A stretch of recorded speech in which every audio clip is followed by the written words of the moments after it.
The old head versus the young buck. It's one of the greatest tropes in entertainment history, and really world history. Usually it's because the old head wants to keep things the same, while the young buck wants to change things. But what do you do when the situation is reversed? That's what we have in jazz music with the rivalry between Miles Davis and Wynton Marsalis. The dynamic in the 1980s of trumpeters Miles Davis and Wynton Marsalis has to be one of the greatest dynamics in the history of this music.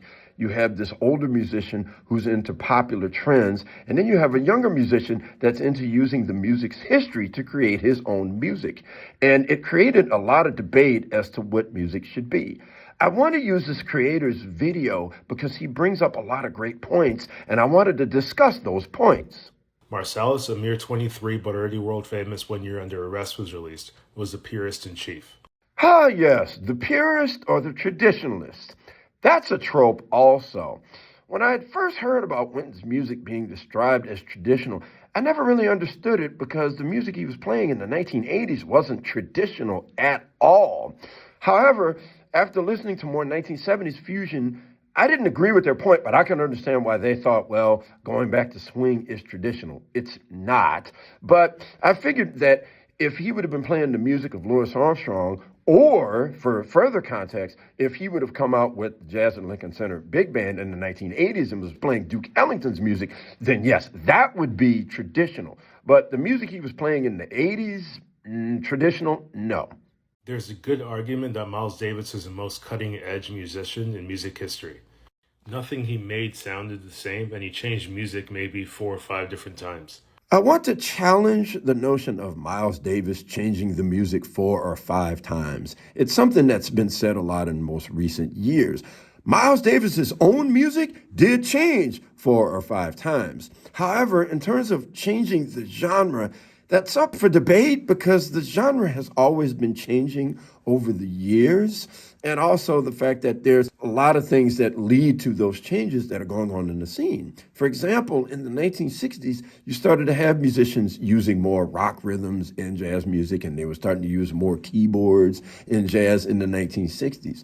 Now, Miles Davis did make a statement with albums such as In a Silent Way and Bitches Brew. But one of the first jazz fusion albums was from the Tony Williams lifetime entitled Emergency. So while Miles's own music did change, the reality was the music was heading in that direction, especially in the 1970s. And that change was going to happen one way or another.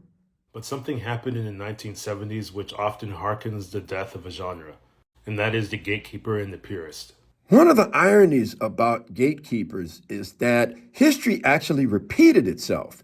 In this video, this gentleman is talking about the 1970s gatekeepers and the guys that didn't like what Miles Davis was playing with fusion, and they wanted the music to stay the same. Well, by the time you get to the 1980s, when Wynton Marsalis comes along, he decides, well, I want to play modern music that swings, and I want to wear suits, and I want to look clean, and I want to respect this music.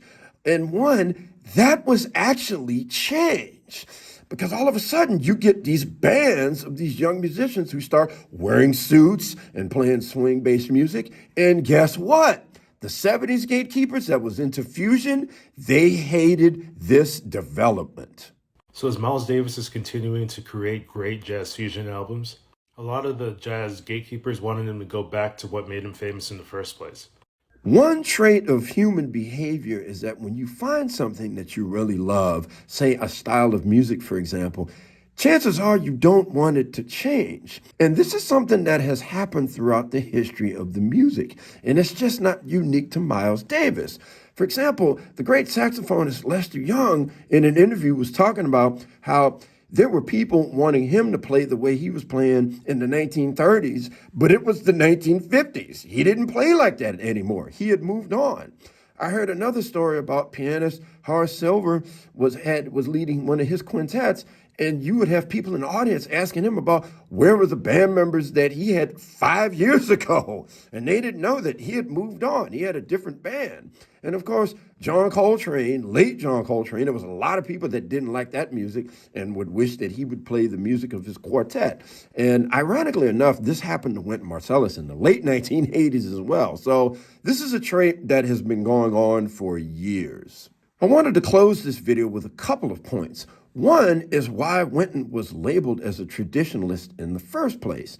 Now, it is true that a lot of the people that were into fusion felt that the music was going backwards, with musicians trying to explore swing. They felt that funk and rock was the future.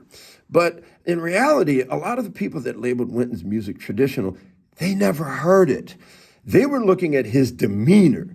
Like I said, the suits and the outspokenness. Of course, some of that he was doing because he was black and from the South, but that's another conversation. So a lot of people thought, oh yeah, this guy's a traditionalist and he's playing this old music, but they never heard it.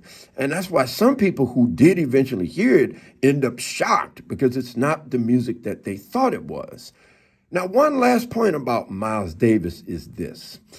I once, years ago, mentioned how Miles was envious of Wynton and his music. Now, I was just a kid back then, but a musician set me straight and said, nah, man, Miles could have cared less about Wynton's music, man. It was the publicity was why he was envious. If you're Miles Davis and you've heard great trumpeters like Dizzy Gillespie, Fats Navarro, Clifford Brown, and Louis Armstrong, and Roy Eldridge, and et cetera, et cetera, et cetera, there's not really much to be impressed about when it comes to Wynton's playing. And that is very understandable.